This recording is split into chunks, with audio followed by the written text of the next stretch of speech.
Kalau perang pecah, kita sering mikir soal senjata, ya kan? Tapi pertempuran yang paling penting itu seringnya justru nggak pakai peluru, tapi pakai kata-kata. Di balik layar, saat dunia di ujung tanduk, ada kontes diplomatik yang nggak kelihatan. Dan pemenangnya, wah, bisa jadi bukan negara yang Anda kira. Coba bayangin deh situasinya. Bulan Februari 2026. Di satu ruangan, suasananya senyap, tegang, itu di Jenewa, tempat diplomasi berlangsung. Tapi di sisi lain dunia, di langit Timur Tengah, suaranya beda. Dentuman serangan yang bikin telinga pengang. Cuma dalam sekejap mata, semua harapan damai itu hilang, lenyap. Dan ya, perang baru meletus. Ini semua kejadiannya cepet banget. Situasi berubah dari gawat jadi bencana cuma dalam hitungan hari. Oke, tanggal 26 Februari, perundingan gagal total. 2 hari kemudian, boom, serangan udara menghantam Iran. Dan ini bukan serangan biasa loh. Ini menewaskan pemimpin tertinggi mereka. Kebayangkan? Tentu aja Iran nggak tinggal diam. Awal Maret, mereka balas. Langit langsung penuh rudal dan drone. Seluruh kawasan pun ikut terseret ke ambang kehancuran. Nah, di tengah kekacauan ini, seluruh dunia kayaknya nahan napas. Semua sadar, ini situasinya genting banget. Satu aja langkah salah, bisa-bisa jadi bencana global. Jadi, pertanyaan yang sama muncul di mana-mana. Siapa yang bisa ngeremen ini semua? Siapa yang bisa jadi penengah? Nah, dari sinilah pencarian seorang mediator dimulai. Masalahnya begini, Amerika sama Iran itu udah nggak mau ngomong langsung. Jangankan negosiasi, satu ruangan aja ogah. Sementara itu negara-negara besar lain kayak Tiongkok atau Rusia, ya mereka punya kepentingan sendiri. Jadi yang benar-benar dibutuhin saat itu adalah pihak ketiga, seseorang yang netral, yang bisa jadi jembatan gitu, yang dipercaya sama dua-duanya, paling nggak buat nyampain pesan. Jadi pertanyaannya balik lagi, siapa orangnya? Di saat dunia udah di ujung tanduk begini, siapa yang cukup berani, cukup netral, dan yang paling penting, cukup dipercaya buat masuk ke tengah-tengah api dan mencoba jadi pemadamnya? Dan ternyata, dari pencarian global ini, muncul 2 nama yang cukup mengejutkan. Keduanya negara mayoritas Muslim, dan dua-duanya menawarkan diri buat tugas yang hampir mustahil ini. Di satu sisi, ada Indonesia. Dan di sisi lain, ada Pakistan. Nah, ini dia nih, kisah 2 tawaran yang beda banget. Oke, jadi dua-duanya nawarin perdamaian, tapi caranya beda total. Indonesia lewat Presiden Prabowo ngambil pendekatan yang lebih personal.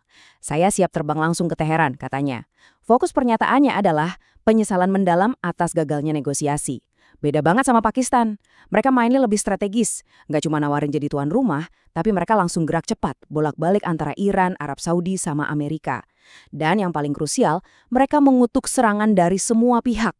Cuma beda beberapa kata, tapi dampaknya, wah, gede banget. Tapi ya jelas pemainnya bukan cuma Indonesia sama Pakistan aja. Di belakang layar, ada Tiongkok yang geraknya hati-hati banget. Kayaknya sih lebih mikirin pasokan minyaknya aman daripada soal perdamaian. Terus ada Turki sama Mesir, yang kelihatannya lebih dukung Pakistan. Oh, dan jangan lupa Oman, yang biasanya jadi mediator handal, kali ini cuma nonton dari pinggir. Jadi, panggungnya makin ramai, makin kompleks.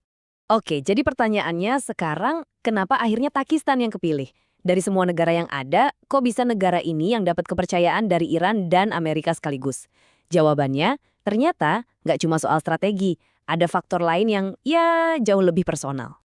Percaya nggak percaya, salah satu kunci utamanya mungkin cuma karena satu pujian sederhana ini.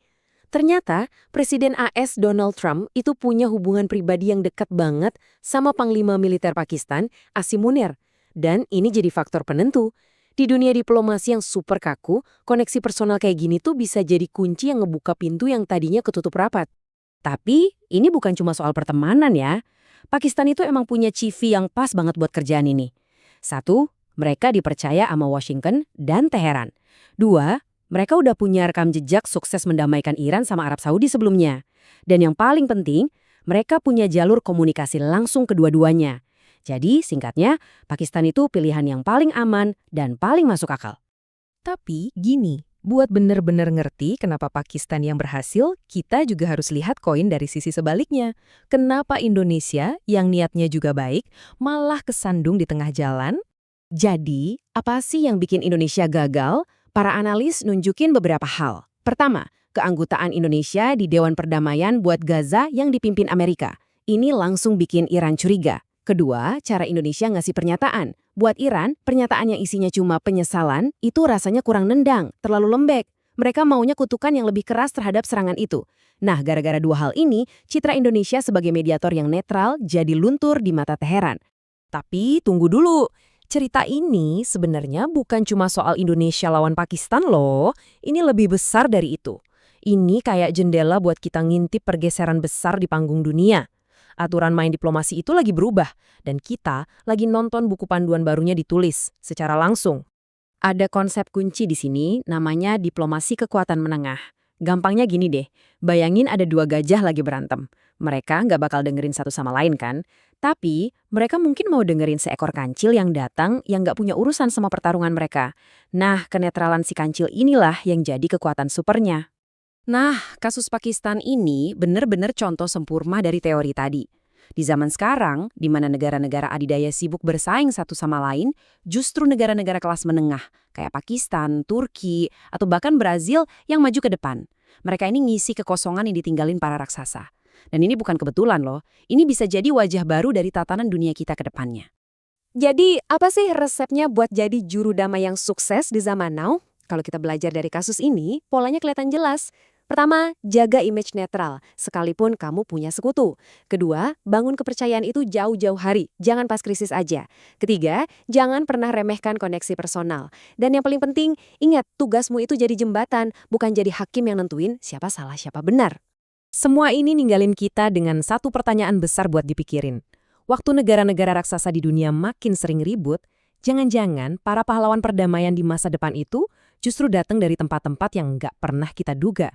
Bisa jadi, peta perdamaian dunia lagi digambar ulang, dan kita semua lagi menyaksikannya langsung.